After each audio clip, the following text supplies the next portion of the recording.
Straight lines के बारे में हम बात कर रहे हैं। जो स्ट्रेट लाइन है वो कई तरीके से लिखी जा सकती है, यानी कि इसके इक्वेशंस जो होंगे वो अलग अलग होंगे। पहली जो फॉर्म है उसे कहते हैं हम स्लोप इंटरसेप्ट फॉर्म। क्या कहते हैं? Slope intercept form. इसमें यह होता है कि आपके पास जैसे ये कोऑर्डिनेट एक्सिस है और एक लाइन कुछ मान लीजिए इस तरीके से आ रही है, तो y एक्सिस पे इसका इंटरसेप्ट c मान लीजिए यहां से यहां तक, और इसका स्लोप मान लीजिए m यानी tan थीटा। तो स्लोप इंटरसेप्ट फॉर्म में जो लाइन होगी उसकी इक्वेशन होगी y equals to mx plus c। इसमें m होगा tan थीटा यानी कि स्लोप इस लाइन की, और c होगा इसका इंटरसेप्ट y एक्सिस में, यानी y एक्सिस पे ये कितना किस पॉइंट पे काटती है। यदि यही लाइन ओरिजिन से पास हो रही हो तो x और y की जगह आप 0 रख दीजिए। जब x और y की जगह 0 रखेंगे तो इसका मतलब है c बराबर 0 हो जाएगा, जो कि बनना भी चाहिए। अगर इस लाइन को मैं यहां से पास कर दूं तो इसका जो y इंटरसेप्ट है वो 0 हो जाएगा, राइट।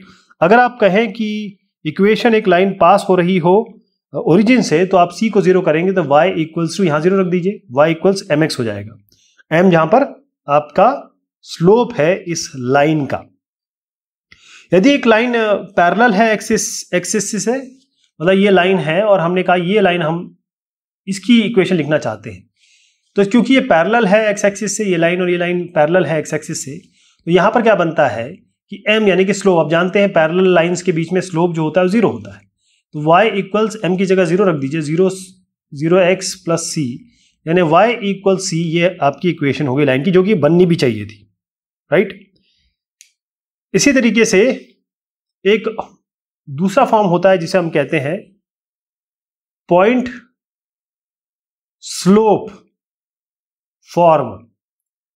पॉइंट स्लोप फॉर्म क्या कहता है कि यदि एक इक्वेशन हम जानना चाहें एक लाइन की जो पास हो रही है किसी एक पॉइंट, मान लीजिए x1 y1 से, ये x1 y1 है, कोई एक प्रॉपर पॉइंट है हमारे पास, इसके अलावा इसका जो स्लोप है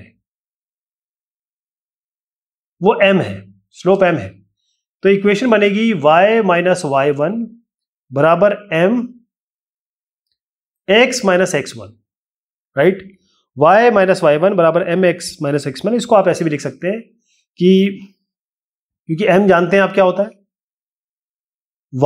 y2 minus y1, y minus y1, x minus x1। तो इसी तरीके से कुछ हमारे पास व्यवस्था होती है लाइन की, इसी तरीके से हम कोशिश करते हैं जानने की। तो ये आपकी इक्वेशन हो गई इस लाइन की। अब इसमें मैं एक सवाल लेता चलूं जो NCERT का सवाल है। सवाल कुछ इस तरीके से है पॉइंट स्लोप फॉर्म में कि एक the perpendicular from the origin to a line meets it at a point -2 9, find the equation of the line. Question कुछ इस तरीके का है कि एक परपेंडिकुलर है ओरिजिन से और वो लाइन को मीट करता है -2 9 से, तो आपको इक्वेशन लाइन बतानी है, यानी कि मैं कोऑर्डिनेट एक्सिस बना दूं। एक लाइन कुछ इस तरीके से है, तो जो परपेंडिकुलर आप यहां से बनाएंगे, ये परपेंडिकुलर ये भी मीट करती है यहां पर -2 और 9, राइट। तो अब इसमें देखें कि ये -2 9 है, ये 0 0 है, तो इसका स्लोप निकाल सकते हैं इस लाइन का।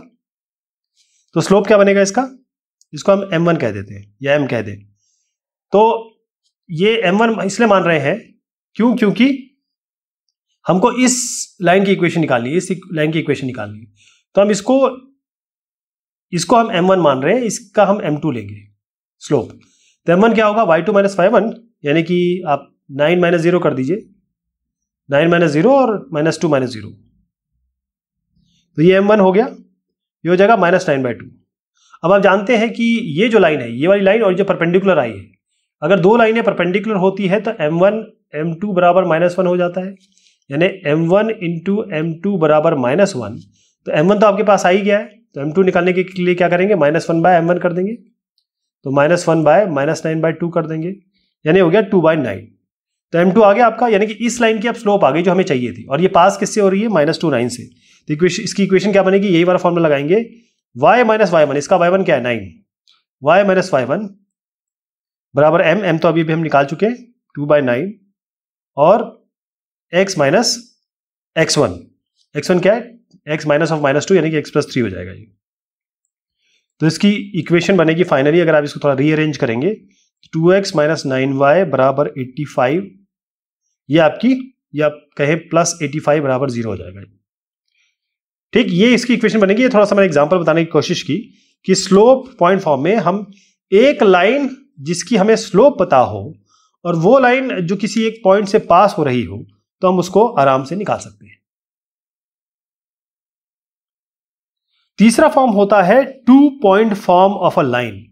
2 पॉइंट फॉर्म, ये 2 पॉइंट फॉर्म क्या होगा, जिसमें हमारे पास एक लाइन है जिसके हमें 2 पॉइंट्स पता होंगे, यानी कि ये लाइन जा रही है, हमको इसका एक पॉइंट पता है x1 y1 और ये दूसरा पॉइंट पता है x2 y2। तो इसकी भी हमारे पास प्रॉपर रिलेशनशिप है।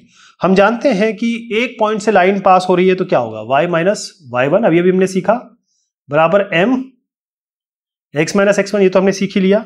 लेकिन m क्या होगा, यहां से तो m निकाल सकते हैं। स्लोप क्या होता है, y2 minus y1 bye x2 minus x1, यहां पर दर्ज कर दीजिए, y माइनस y1 बराबर m x2 minus x1 x minus x1।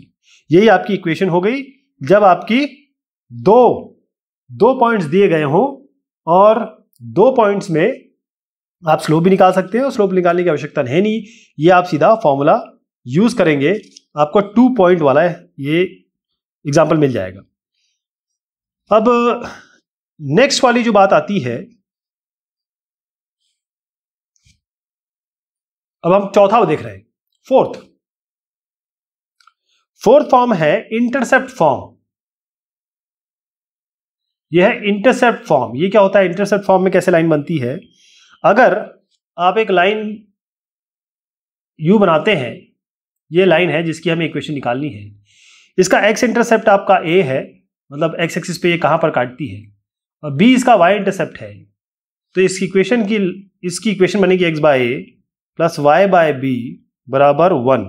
इसमें हम सीधा क्या करते हैं, अगर हमको निकालना होता है तो हम एक पॉइंट यहां पर एक्स वाई मानते हैं, यहां से ड्रॉप करते हैं, और फिर हम क्या करते हैं, ये एरिया जो है, अगर मैं इसको ये लूँ ओ, इसको लूँ ए और बी, तो एरिया ओ ए बी लेते हैं, वो बराबर करते हैं एरिया ऑफ यहाँ पर ओ पी, इन तीनों का एरिया ऐड करते हैं, और फिर हमारे पास ये इक्वेशन आ जाती है। तो इसका प्रूफ काफ़ी आसान है, लेकिन आपको याद रखना है कि एक्स बाय ए और एक्स बाय बी, ये आपकी एक्स बाय ए प्लस वाई बाय बी, ये आपकी फॉर्म होती है। मैं इसका एग्जाम्पल लेता हूँ, और इसका एग्जाम्पल बहुत आसान लेंगे। आपको इक्वेशन निकालनी है लाइन की, which cuts off an intercept of 4 on the positive direction of x axis and intercept of y of 3 on the negative direction of x axis. अब इसमें दिया गया है कि आपका ए बराबर बी है, यानी एक्स एक्सिस पे ये 4 की पॉइंट काट रहा है, यानी इस तरीके से एक्स एक्सिस की दूरी ये 4 है, मतलब 4 0 हो गया, और वाई एक्सिस पे ये काटता है 0 माइनस 3 पे। तो ये गलत बना दिया वैसे मैंने, 0 माइनस 3 यहाँ नहीं आएगा, उसको यहाँ आना चाहिए, लेकिन ये थोड़ा सा समझाने के लिए है। तो b कितना हो जाएगा इसका, -3। तो इक्वेशन अगर इंटरसेप्ट फॉर्म में निकालना है तो x बाय ए करिए 4, और मैं अभी यहाँ साइन नहीं लिख रहा हूँ, y बाय b माइनस है तो यहाँ पर 3 रख देते हैं, यहाँ माइनस कर देते हैं, ये बराबर 1। 12 से दोनों साइड मल्टीप्लाई कर दीजिए तो 3x माइनस 4y बराबर 12, ये इसकी इक्वेशन आ जाएगी। तो ये बात हुई आपके इंटरसेप्ट फॉर्म की, और इसमें भी काफ़ी क्वेश्चंस बनते हैं। अगला जो फॉर्म आता है वो है शायद 5वां है, ये पांचवा फॉर्म क्या होगा, यह है नॉर्मल फॉर्म और perpendicular form of a line. इसे कहते हैं नॉर्मल फॉर्म या कहेंगे परपेंडिकुलर फॉर्म लाइन का। ये कैसे बनेगा, इसमें बनाते हैं, जो इक्वेशन बनेगी वो बनेगी x cos alpha plus y sin alpha equals p। तो आपके पास जो इक्वेशन है स्ट्रेट लाइन की, upon which the length of the perpendicular from the origin is p and this perpendicular makes an angle alpha with the x axis is this one. इसका मतलब ये हुआ कि आपको इस लाइन की इक्वेशन निकालनी है, ये आपके पास एक्चुअल लाइन है। तो अगर हम यहां से एक परपेंडिकुलर इसमें ड्रॉप करें, तो ये लाइन का अगर मान लीजिए अल्फा एंगल है, और यहां से यहां तक दूरी इस लाइन से ओरिजिन की जो दूरी है 0 0 से वो p है। यहां से दूरी p है, ये एंगल अल्फा है, तो ये वाली इक्वेशन इसकी बन जाएगी x cos alpha plus y sin alpha equals p। ध्यान रहेगा ये। इसके बाद जो डिस्टेंस होता है, डिस्टेंस एक लाइन से कैसे निकालेंगे आप? अगर आपके पास एक लाइन है और उससे आपको डिस्टेंस निकालना है तो फिर वो कैसे निकलेगा? तो उसके लिए भी फॉर्मूला है, मैं बता रहा हूं, distance form of a line. अब डिस्टेंस के फॉर्म में कैसे लिखेंगे लाइन को? तो एक इक्वेशन स्ट्रेट लाइन की जो पास हो रही है x1 y1 से और थीटा एंगल बना रही है पॉजिटिव x एक्सिस से, तो उसकी इक्वेशन क्या हो जाएगी? वो हो जाएगी x minus x1 by cos theta बराबर y माइनस y1 बराबर साइन थीटा बराबर r। ये r क्या है? ये डिस्टेंस है पॉइंट, ये x y का, कोई भी x y का इस x1 y1 से। यानी कि एक लाइन है जो x1 y1 से पास हो रही है और ये थीटा एंगल बना रही है। तो अब आपको क्लियर पता हो जाना चाहिए कि ये थीटा का मतलब क्या है। tan थीटा क्या है? tan थीटा ही तो sine theta by cos theta है ना? तो आप क्या लिखते हैं? y माइनस y1 बराबर m x माइनस x1, ऐसी तो इक्वेशन लिखते हैं। m क्या है? tan theta sine theta by cos theta. ये क्या बन रहा है? इसको यहां ले जाइए, इसको इसके नीचे रहने दीजिए। y minus y1 by sine theta बराबर x minus x1 by cos theta. अब ये जो चीज है बस इसको r बना दिया है कि ये दूरी हो गई किसी पॉइंट एक्स वाई से इस x1 y1 की। तो एक्स वाई की दूरी इस x1 y1 से जो है उसको यहां परिलक्षित किया गया है, एक तरीके से बताया गया है कि हमारे पास, और ये xy जो है वो यहीं पे होगा कहीं पे, तभी इसकी दूरी इतनी है r की। कहने का मतलब एक लाइन जिसकी यहाँ पॉइंट xy है और यहां पर x1 y1 है, तो हम तो वैसे भी निकाल सकते थे इसकी दूरी, लेकिन हम केवल बताना चाह रहे हैं कि एक डिस्टेंस फॉर्म भी होता है लाइन का जो इस तरीके से लिखा जाता है, जो कि अल्टीमेटली आप ऑलरेडी सीख चुके हैं। Ultimately we have already done, मतलब इस टाइप की चीज देख चुके हैं। लेकिन यहां पर एक r दूरी आ जाती है जो इस x और y या कहें इसको x1 y1 मान लीजिए, तब भी बात सेम ही बनेगी। अब एक जनरल